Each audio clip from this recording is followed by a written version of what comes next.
ہم تو اس کے بندے ہیں، اس کی مخلوق ہیں. کہاں اس رب ذوالجلال کا مقام اور کہاں ہم فقیروں کی یہ بات کہ اللہ رب العزت نے ہمیں براہ راست خطاب فرمایا. اللہ تعالیٰ نے بنی اسرائیل کو تورات میں چند مرتبہ مخاطب فرمایا. اس بات پہ یہودی اتنے خوش تھے کہ کہا کرتے تھے نحن ابناء اللہ و احباؤہ، ہم اللہ تعالی کے بیٹے اور اس کے بڑے ہی محبوب بندے ہیں کہ اس نے براہ راست ہم سے کلام فرمایا. یعنی یہ چیز ان کے لیے اتنا فخر کا باعث بن گئی، یہاں تک ان کو دھوکہ لگا کہ وہ کہتے تھے کہ اب ہم جو مرضی کرتے پھریں، لن تمسنا النار الا ایاما معدودہ،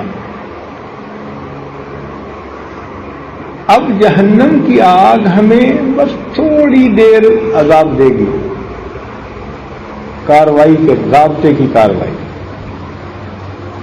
ہم اللہ تعالیٰ کے اتنے مقرب بندے ہیں، تو اگر ان کو ایک مرتبہ خطاب فرمانے سے انہوں نے اتنی عزت اپنی سمجھی، تو قرآن مجید فرقان حمید میں اللہ رب العزت نے 88 مرتبہ یا ایھا الذین آمنوا کے الفاظ کے ساتھ ایمان والوں سے مخاطب فرمایا.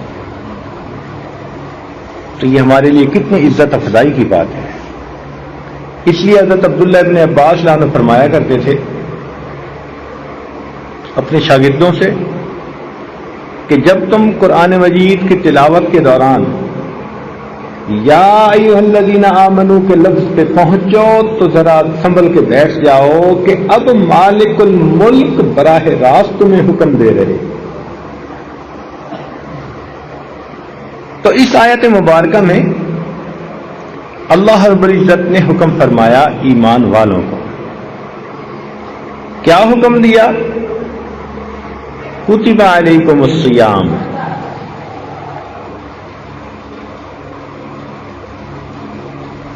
اے ایمان والو تمہارے اوپر روزوں کو فرض کر دیا گیا. یہ حکم خدا بندی ہے، یہ رولنگ ہے اللہ تعالی کی طرف سے.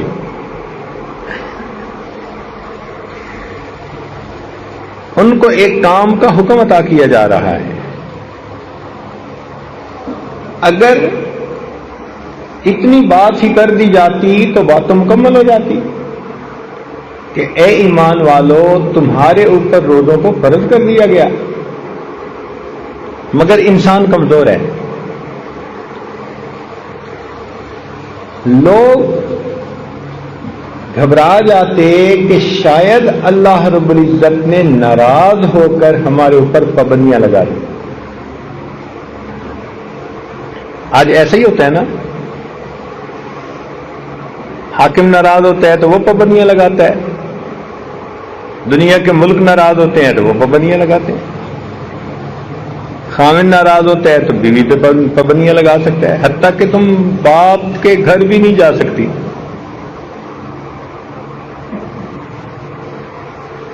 تو یہ ایک انسان کا ذہن ہے کہ جہاں ناراض ہوگا وہاں پابندی. اب تم ملنے نہیں آ سکتے، تم مجھ سے بات نہیں کر سکتے، تم مجھ سے کلام نہیں کر سکتے، پابندیاں.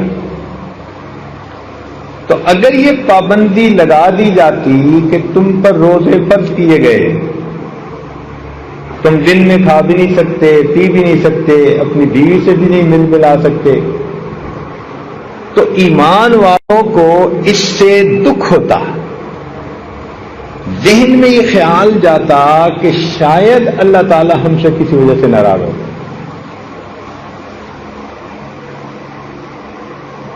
تو اللہ تعالی نے شفقت فرماتے ہوئے ان کو تسلی دے دی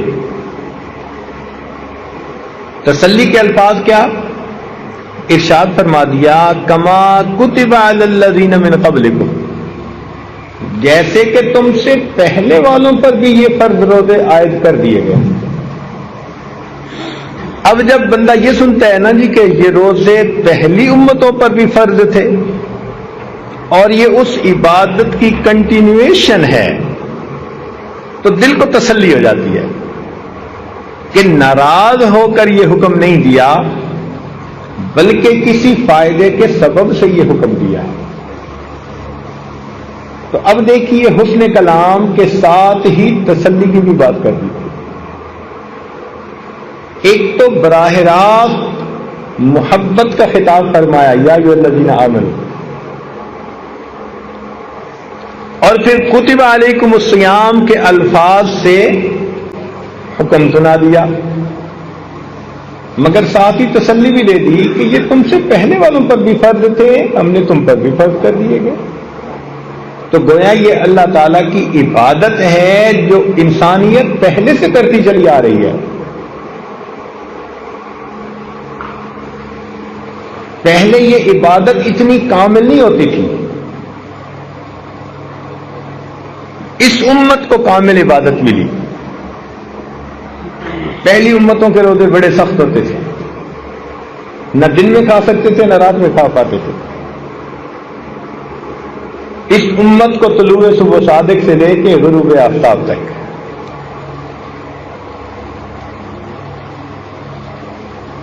حضرت داؤد علیہ السلام سال کے 6 مہینے روزہ رہتے تھے، ایک دن روزہ ایک دن افطار، ایک دن روزہ ایک دن افطار۔ ہمارے اوپر اگر یہ ہو جاتا تو ہمارے لیے تو مشکل بن جاتی۔ اس کو صوم داؤدی کہتے ہیں۔ عیسائیوں پر 2 مہینے کے روزے،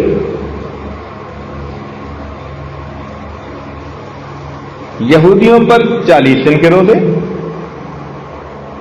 حضرت موسیٰ علیہ السلام کو طور پر گئے تو انہوں نے 40 دن روزے رکھے۔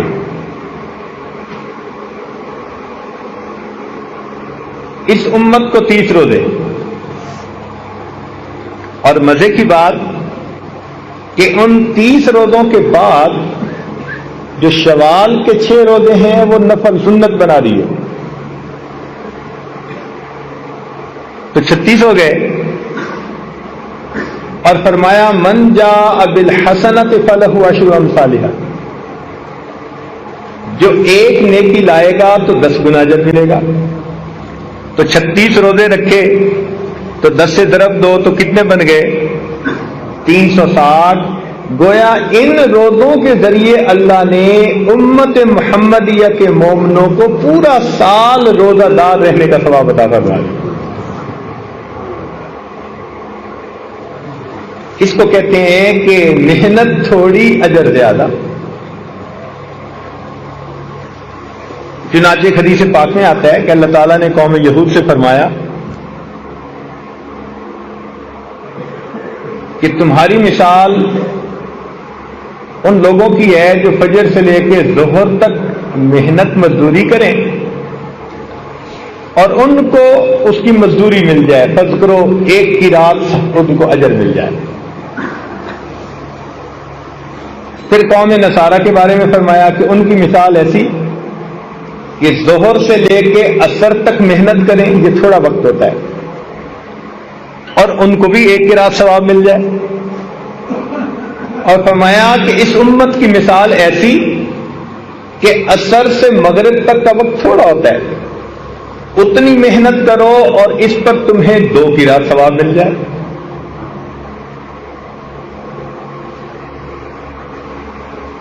ایسا کیوں؟ کام تو سب نے کیا مگر کسی کو اجر زیادہ۔ آپ نے فیکٹریوں میں دیکھا ہوگا، ایک مزدور اگر 8 گھنٹے کام کرتے ہیں نا تو اس کو تنخواہ ملتی ہے، لیکن 8 گھنٹے سے اوپر جب کام کرتے ہیں تو اس کو اوور ٹائم کہتے ہیں، پھر اس کو ڈبل پے مل جاتی ہے بڑی فیکٹریوں میں۔ اب وہ 1 گھنٹہ کام کرے گا مگر 2 گھنٹے کا اجر ملے گا۔ تو تاریخ انسانیت میں اللہ تعالیٰ نے امت محمدیہ کو اوور ٹائم میں عبادت کرنے کا ثواب عطا فرما دیا. تو ان کی عبادت کا وقفہ تھوڑا، مگر اس پر ملنے والا اجر بہت زیادہ ہے. چنانچہ نبی علیہ السلام نے فرمایا کہ پہلی امتوں کو لمبی عمریں دی گئیں. حضرت نوح علیہ السلام 900 سال سے زیادہ عمر پائی. بعض لوگ قیامت کے دن 400 سال کی عبادت لے کے آئیں گے، 500 سال کی عبادت لائیں گے. ان کی عمریں لمبی ہوتی تھی، حتیٰ کہ کتابوں میں لکھا کہ ایک عورت نبی علیہ السلام کے پاس آئی اور کہنے لگی کہ اے اللہ تعالیٰ کے پیارے نبی صلی اللہ علیہ وسلم، میرے بچے بچپن لڑکپن میں فوت ہو جاتے ہیں، زندہ نہیں رہتے، تو کوئی مجھے دعا بتائیں. ان کا کتنی عمر میں؟ کہنے لگی کوئی 200 سال کا ہو کے مر جاتا ہے، کوئی 300 سال کا ہو کے مر جاتا ہے. تو میرے بچے تو پیچھے نہیں لگتے. تو انہوں نے کہا خدا کی بندی، ایک ایسا وقت آئے گا جبکہ انسانوں کی عمریں ہی 100 سال سے چھوڑی ہوں گی. وہ بڑی حیران ہو گئی اور حیران ہو کے پوچھنے لگی، اچھا اے اللہ کے نبی، اگر ان کی عمریں ہی 100 سال سے چھوڑی ہوں گی تو کیا وہ بیاہ شادی کریں گے؟ انہوں نے فرمایا ہاں، وہ گھر بھی بنائیں گے، وہ بیاہ شادی بھی کریں گے. تو اس نے ٹھنڈی سانس لی. انہوں نے پوچھا کہ تم نے ٹھنڈی سانس کیوں لی؟ وہ کہنے لگی ٹھنڈی سانس اس لیے لی، اگر میں اس زمانے میں کبھی ہوتی نا جب عمریں ہی 100 سال سے چھوڑی ہوتی تو میں تو اتنا وقفہ ایک سجدے میں ہی گزار دیتی. تو اس امت کی عمریں چھوٹی ہیں. نبی علیہ السلام نے فرمایا میری امت کی عمریں بین 70 و 60، 60-70 کے درمیان. کیا مطلب اس کا؟ ایسا بھی ہوگا کہ بچہ پیدا ہوا اور فوت ہو گیا، اور ایسا بھی ہوگا کہ 100 سال سے اوپر جا کے فوت ہوگا. لیکن جب گراس ایوریج نکالیں گے نا، اوسط نکالیں گے، تو وہ 60-70 ہی بنے گی. اور آج کل تو آپ دیکھ ہی رہے ہیں یہی 60-70 کی اوسط ہی چل رہی ہے. تو صحابہ کرام کو اس بات پہ بڑا افسوس ہوا کہ پہلی امتوں کے لوگ 500 سال کی عبادتیں لائیں گے اور ہماری تو عمریں ہی چھوٹی ہیں، تو ہم تو ان کے مقابلے میں بہت تھوڑی عبادت لے کے آئیں گے. تو ان کے غم کو دیکھ کے پھر اللہ تعالیٰ نے وحی نازل فرما دی، جس میں فرمایا کہ اس امت کو اللہ تعالیٰ نے ایک ایسی رات عطا فرمائی کہ جس کی عبادت 1000 مہینوں کی عبادت سے بھی زیادہ فضیلت رکھتی ہے. وہ لیلۃ القدر ہے. تو اس امت کے ساتھ اللہ تعالیٰ کا بڑا رحمت کا معاملہ. حضرت علی رضی اللہ عنہ فرمایا کرتے تھے کہ اگر اللہ تعالیٰ اس امت کو عذاب دینا چاہتے نا، دیکھیں نا دفتروں میں جو عملہ کام کرنے والا ہوتا ہے نا، وہ افسر کے موڈ سے اندازہ لگا لیتا ہے بھئی یہ کام کرنے کے موڈ میں ہے یا نہیں. ان کو پتہ چل جاتا ہے کہ افسر نے تیرا کام کر دینا ہے اور افسر نے تیرا کام کوئی نہیں کرنا. وہ اس کے انداز سے، طور طریقے سے پتہ چل جاتا ہے کہ اس نے کرنا کیا ہے. تو اسی طرح اللہ رب العزت کا معاملہ کہ مومن کو پتہ چل جائے کہ اللہ تعالیٰ کا معاملہ اس امت کے بارے میں کیا ہے. تو حضرت علی رضی اللہ عنہ فرماتے تھے کہ اگر اللہ رب العزت اس امت کو عذاب دینا چاہتے تو نہ اس کو اللہ تعالیٰ رمضان کا مہینہ عطا کرتے اور نہ اللہ تعالیٰ اس کو سورت اخلاص قل واللہ والی سورت عطا فرماتے. فرماتے تھے یہ تو ایسی نعمتیں ہیں کہ ان کو دیکھ کے پتہ چلتا ہے اللہ تعالیٰ اس امت کو عذاب نہیں دینا چاہتے. آپ اپنے گھر میں بڑا دروازہ کہاں رکھواتے ہیں؟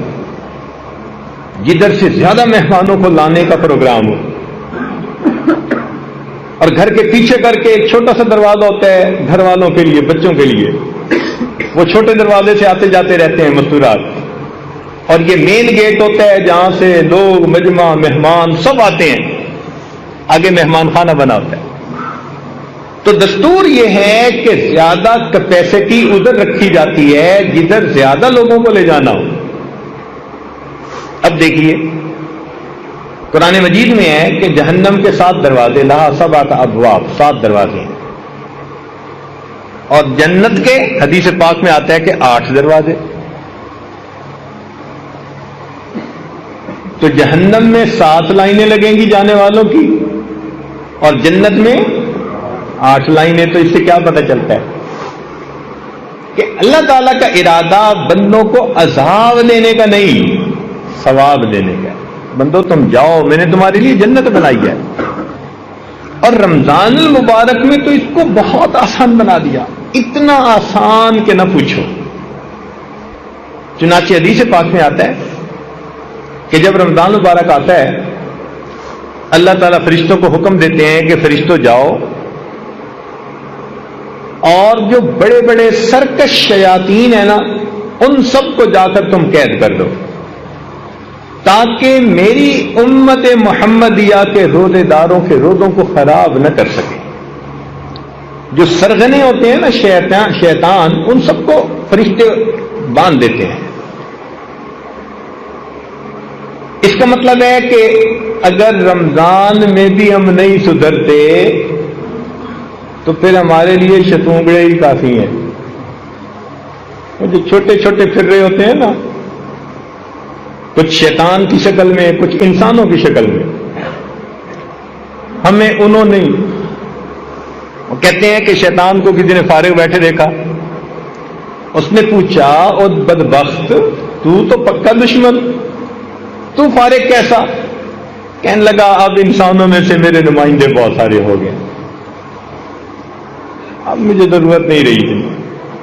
تو واقعی بگڑا ہوا نفس جو ہوتا ہے نا، وہ شیطان سے بھی زیادہ برا۔ تو دیکھیے کہ اس امت کو اللہ رب العزت نے الحمدللہ کس طرح رحمت فرمائی۔ اب ذرا غور کیجیے گا، شیطانوں کو اللہ تعالیٰ نے بندوا دیا۔ یہ تو ایسا ہی ہوا نا کہ اگر لڑائی ہو جائے دو بندوں کی تو پھر جس سے خود محبت ہوتی ہے وہ پھر دوسرے بندے کو پکڑنے کی کوشش کرتا ہے، اس کو پکڑ لو تاکہ یہ میرے اس پیارے کو کچھ تکلیف نہ پہنچا سکے۔ تو اللہ رب العزت نے بھی شیاطین کو تو بندوا دیا، چل بھائی تم تو ایک طرف ہو جاؤ، اور پھر امت محمدیہ کے اوپر روزوں کو فرض فرما دیا۔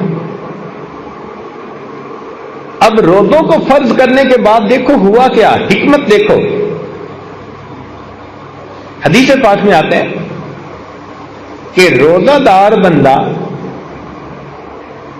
جب روزے کی حالت میں ہوتا ہے تو اس کے لیے بلوں کے اندر چیونٹیاں، ہوا کے اندر پرندے، اور سمندر کے پانی کے اندر مچھلیاں بھی مغفرت کی دعائیں کر رہی ہوتی ہیں۔ اب دیکھو مومن نے روزہ رکھا، اس کے لیے چیونٹیاں بھی دعائیں کر رہی ہیں، پرندے بھی دعائیں کر رہی ہیں، مچھلیاں بھی دعائیں کر رہی ہیں، ساری مخلوق کو دعاؤں میں لگا دیا۔ واہ میرے مولا، بخشش کے بہانے دیکھیے، شیطان کو قید کر دیا اور باقی مخلوق کو دعاؤں پہ لگا دیا، اور اس بندے کو یہ حکم دیا کہ اگر تم کھانے پینے اور بیوی کے میل ملاپ سے دن کے وقت میں طلوع صادق سے لے کے غروب آفتاب تک اگر تم بچو گے، اس کو روزہ کہتے ہیں، تو فرمایا کہ جب افطاری کا وقت ہوگا اس وقت جو بھی دعا مانگو گے ہم تمہاری دعا کو قبول فرما لیں گے۔ ایک بلینک چیک دے دیا۔ اب آپ یوں سوچیں کہ ایک بندے کو 30 چیک دے دیے جائیں اور اس کو کہا جائے کہ بھائی جو اماؤنٹ لکھو گے تمہارے اکاؤنٹ میں ٹرانسفر ہو جائے گی، وہ اگر عقل مند ہوگا تو وہ تو پھر جتنا لکھ سکتا ہے اتنی بڑی اماؤنٹ لکھے گا۔ کوئی ایسا بندہ ہوگا جو ایسے بلینک چیک کی جمع کرواتا رہے بغیر کچھ لکھے؟ اگر کوئی ایسا کرے گا تو اس کو سب بیوقوف کہیں گے۔ اب اللہ تعالیٰ نے ہمیں 30 دن جو رمضان کے دیے، تو 30 دن افطاری کے وقت میں ہمارا ایک چیک اللہ کے ہاں جمع ہوتا ہے، اور اس چیک کے اوپر نیکیوں کی اماؤنٹ ہم لکھتے ہیں۔ ہم نے دیکھا نا، کمپنی کا بڑا ڈائریکٹر ہوتا ہے، کہیں سفر پہ جانے لگتا ہے تو اپنے جنرل مینیجر کو چیک بک ہی دے کے چلا جاتا ہے، کہتے ہیں نہیں یہ چیک بک ہے، اگر ضرورت پڑے تو پھر بینک سے تم پیسے لے لینا۔ یوں سمجھیے کہ اللہ رب العزت نے امت محمدیہ کے روزے داروں کو 30 چیک عطا فرما دیے۔ میرے بندو لکھو تم جو کہتے ہو۔ دیکھیں نا، ہم اپنے گھر کسی مزدور کو لے کے آئیں، بات ذرا سمجھنے کی کوشش فرمائیں، اور وہ 8-7 گھنٹے کام کرے، تو ہمارے اندر تھوڑی سی بھی خیر ہے نا، اگر تھوڑی سی بھی، ہمارا دل نہیں چاہے گا کہ ہم اس کو بغیر مزدوری دیے خالی جھڑک کے واپس بھیج دیں۔ حالانکہ ہمارے اندر حسد ہے، بغض ہے، کینہ ہے، تکبر ہے، کنجوسی ہے، 100 طرح کی بیماریاں ہیں، ہمارے وسائل بھی محدود ہیں۔ لیکن اگر الیکٹریشین کو لائے اور اس نے کام کیا تو ہم کہیں گے یار اگلے نے 8-7 گھنٹے کام کیا، اس کو دے کے بھیجو۔ 150 تو دے کے ہی بھیجیں گے۔ اور جو زیادہ امیر لوگ ہوں گے وہ پھر 150 طے نہیں کرتے، وہ کہتے ہیں بھئی تم کام کر دو پھر ہم تمہیں انعام دے دیں گے۔ وہ 150 نہیں دیتے، وہ پھر کام کو دیکھ کے خوش ہو کے وہ 500 دیں گے یا 1000 دیں گے۔ اللہ رب العزت نے بھی یہی معاملہ کیا کہ میرے بندو روزہ تو آپ رکھو گے، لیکن روزے کا اجر میں طے نہیں کرتا، میں تمہیں چیک بک دے دیتا ہوں، اب افطاری کے وقت جتنا تم چاہو مانگو گے، میں پروردگار تمہاری دعا کو قبول کر لوں گا۔ یہ روزہ وہ مزدوری ہے کہ جس کی مزدوری منہ مانگی ملتی ہے بندے کو۔ اس لیے حدیث پاک میں آتا ہے افطاری کے وقت دعا قبول۔ حدیث پاک میں آتا ہے للصائم فرحتان، روزہ دار کے لیے 2 خوشیاں، فرحت عند الافطار، جب روزہ افطار کرتا ہے اس کو اللہ خوشی دیتے ہیں، اتنا دیتے ہیں کہ اس کا دل خوش ہو جاتا ہے۔ اب یہ مانگنا تو ہمارے اپنے اختیار میں ہے، جتنا مانگے۔ اچھا، let me put it in an other way, میں اسی بات کو اور انداز سے بات کرتا ہوں۔ اگر کوئی ولی آپ لوگوں کو بتائے بڑا قبولیت دعا کا وقت ہے، مانگو دعا قبول ہوگی، تو آپ کیسے مانگیں گے؟ 1 سیکنڈ بھی ضائع نہیں کریں گے، رو رو کے اپنے سارے مسئلے اللہ کے سامنے بیان کریں گے، مشکلات، پریشانیاں، اور کہیں گے اللہ بس میری یہ زندگی کو سنوار دیجیے۔ اب سوچئے، اگر ایک ولی کے بتانے پر آپ اتنے شوق ذوق سے دعائیں مانگتے ہیں، تو یہاں تو ولیوں کے سردار، انبیاء کے سردار، ملائکہ کے سردار، اللہ رب العزت کے پیارے محبوب صلی اللہ علیہ وسلم وہ فرما رہے ہیں کہ روزہ دار آدمی افطار کے وقت جو دعا مانگتا ہے اللہ تعالیٰ اس کی دعا کو قبول فرماتے ہیں۔ اور ہمیں کیا چاہیے؟ یوں سمجھ لیں کہ اللہ تعالیٰ نے ہمیں پھر ایک موقع اور عطا فرمایا۔ جیسے بندے سے غلطی ہو جائے نا جی، وہ کہتے ہیں جی بس ایک چانس اور دے دیں۔ بس یوں سمجھ لیں کہ اللہ تعالیٰ نے ہم پر رحمت فرمائی، ہمیں اپنی زندگی میں اپنی گناہوں کو بخشوانے کا ایک چانس اور عطا فرمائی۔ اب دیکھیے، شیطان کو قید کر دیا، چیونٹیاں، پرندے، مچھلیاں سب کو بندے کی دعاؤں پہ لگا دیا، بندے کو بتا دیا تم جو مانگو گے تمہاری دعا قبول کر لیں گے۔ اس سے کیا پتہ چلتا ہے کہ اللہ تعالیٰ کا ارادہ خیر کا ہے، وہ بخشنے کے بہانے بنا رہے ہیں۔ اب اتنا کچھ کرنے کے باوجود بھی اگر کوئی نہ مانگے تو پھر غصہ آتا ہے کہ نہیں آتا؟ کیوں جی؟ جب اتنا کسی کو موقع دیا جائے اور وہ پھر بھی غفلت کا اظہار کرے تو پھر غصہ بھی بڑا آتا ہے۔ اب ذرا میری ایک بات کو توجہ سے سننا، میں بات مکمل کرنے لگا ہوں۔ ماں کے اندر اللہ نے شفقت رکھی ہوتی ہے، محبت رکھی ہوتی ہے۔ بچے بدتمیزی کر لیں، بے ادبی کر لیں، ماں کا دل دکھا دیں، ماں پریشان ہو جائے گی، رو لے گی، بد دعا نہیں دے گی۔ بیٹے کو بد دعا کبھی نہیں دے گی۔ کیوں؟ اس محبت کی وجہ سے، اس محبت کی وجہ سے جو ماں کے دل میں ہے۔ اس کا دل ہی نہیں چاہتا کہ وہ بد دعا دے، اور اگر کوئی اس کے سامنے اس کے بچے کو بد دعا دے تو ماں سن کے برداشت نہیں کرے گی، خود ناراض ہے، خود خفا ہے، مگر بچے کی بد دعا برداشت نہیں کر سکے گی، کہے گی آپ نے میرے بیٹے کو بد دعا دی ہی کیوں؟ کیا ایسے ہی دستور ہے نا؟ اگر ایسا دستور ہے تو ذرا توجہ سے سنیے۔ حدیث پاک میں آتا ہے کہ نبی علیہ الصلوۃ والسلام ممبر سے نیچے تشریف لا رہے تھے، آپ نے آمین کہی۔ میں پوری حدیث پاک کا تھوڑا سا حصہ جو مضمون سے متعلق ہے وہ عرض کر رہا ہوں۔ صحابہ کرام نے پوچھا، اللہ کے نبی آج آپ نے یہ کیا فرمایا؟ تو فرمایا جب میں نے قدم رکھا تو جبرائیل امین میرے پاس آئے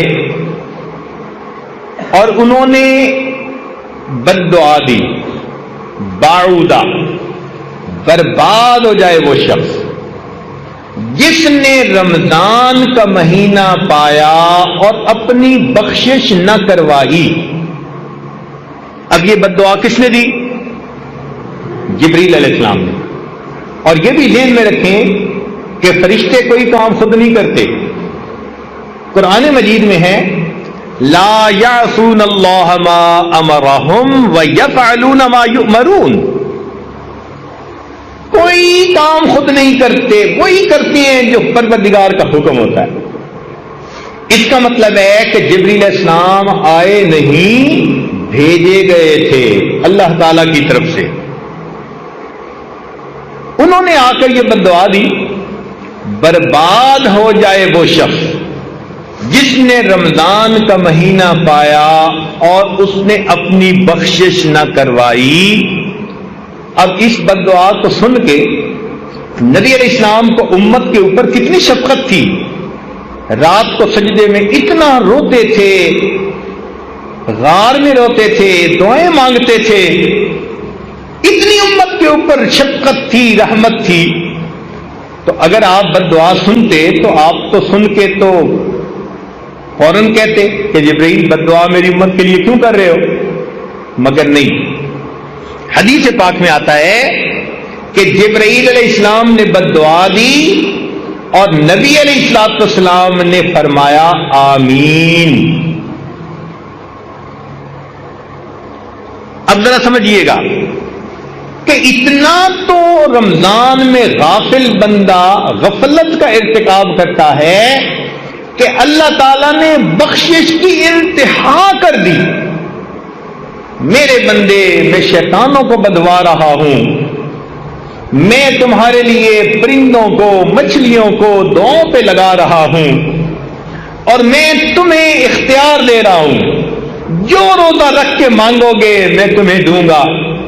پھر بھی اگر تم میری طرف متوجہ نہیں ہوتے تو اس کا مطلب ہے تم بدبخت ہو پرلے درجے کے۔ پھر تمہاری بدبختی میں کوئی شک نہیں، اب جبرائیل علیہ السلام نے آ کے کہہ دیا برباد ہو جائے وہ شخص جس نے رمضان کا مہینہ پایا اور اپنی مغفرت نہ کروائی، اور اللہ کے محبوب صلی اللہ علیہ وسلم نے آمین کہہ کر اس پر سٹیمپ کر دی، مہر لگا دی۔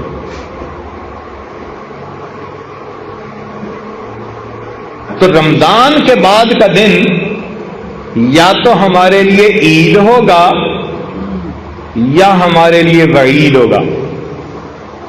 عید کا مطلب ہوتا ہے خوشی کا دن، اور وعید ہوتا ہے بندے کے لیے سزا کا دن۔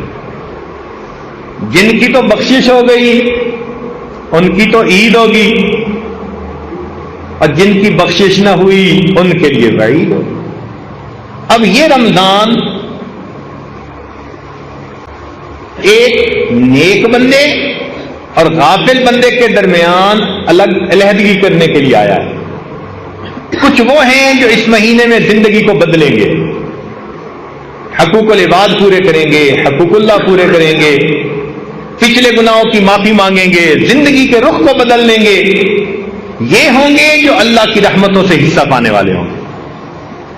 اور کچھ ایسے بھی ہوں گے کہ جو زندگی کی روٹین تھی وہ وہی رکھیں گے، اللہ تعالیٰ کو محتاج نہیں کسی کے۔